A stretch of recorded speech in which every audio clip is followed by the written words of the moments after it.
Alright guys, so up to this point, the memory that our program was allowed to use was pretty much limited by whatever variables we declared. And what do I mean by that? That was kind of a weird sentence. So in the last tutorial, we made a simple array called movie and we put 20. And what this means is that whoever runs this program, they can type in the name or the title of a movie and it can have up to 20 characters.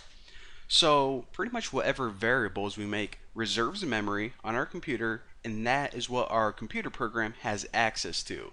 However, this creates a huge problem whenever you're talking about computer programs, and that's this. What if you're running a program and you need more memory than your variables reserved? Well, this occurs because say you made a program, I don't know, let me think of something, like for business owners to keep track of their employees.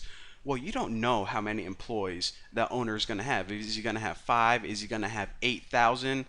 Well, we actually need to know this before we start making these variables because it would be really handy. So that is why I need to teach you guys about something called the heap.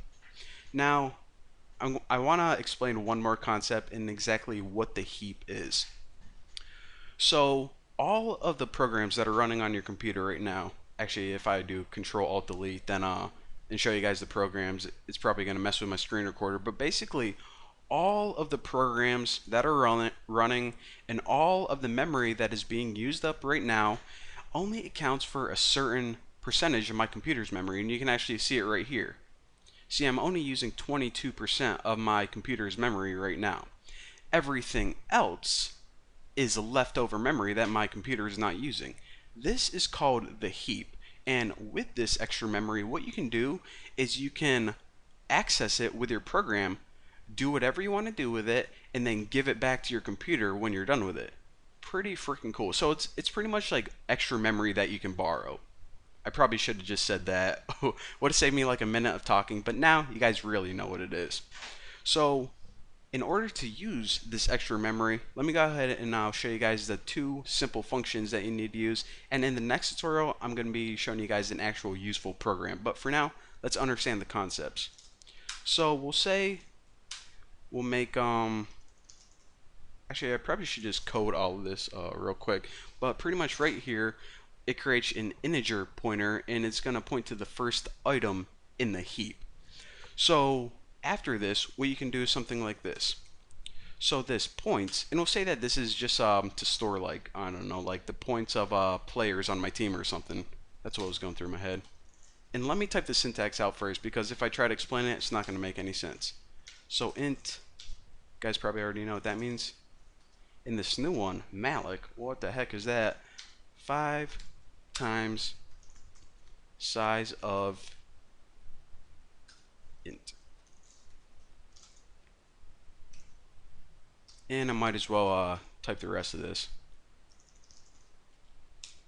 Alright, so what I just said, let me give myself some space to work with. So what I just said a few minutes ago is that the heap is a leftover memory that we can borrow whenever we need it and give it back whenever our program ends. So first, how do we borrow the memory from the heap? Well, what we need to use is this function called malloc. It pretty much means allocate memory or get memory from the heap. So the only parameter this function takes is how much memory do you need?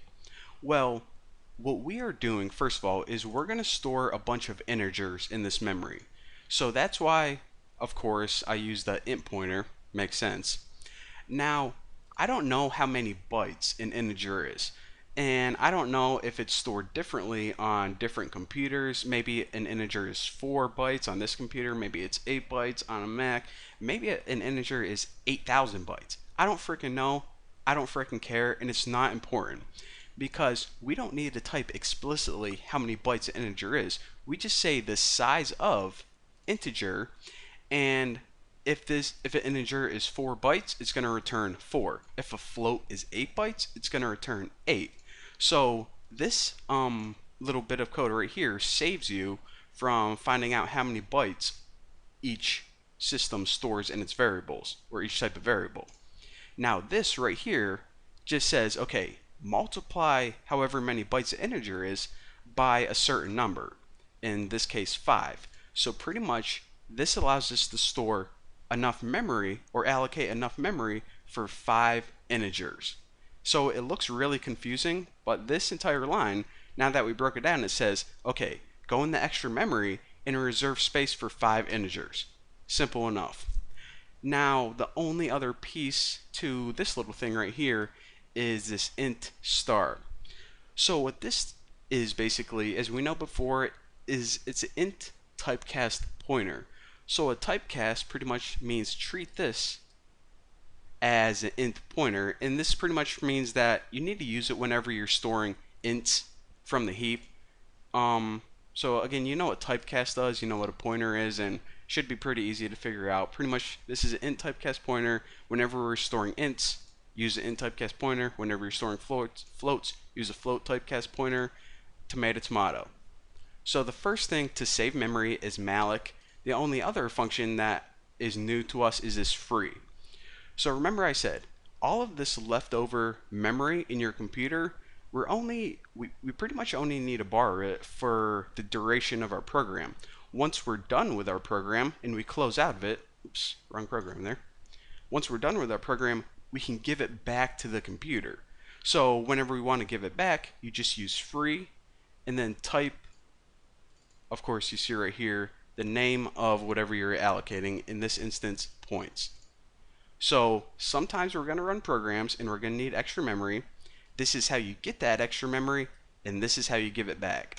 So now that we understand the very basic, and guys, there's a lot of crap to talk about concerning the heap, and this is actually the very basics of the heap.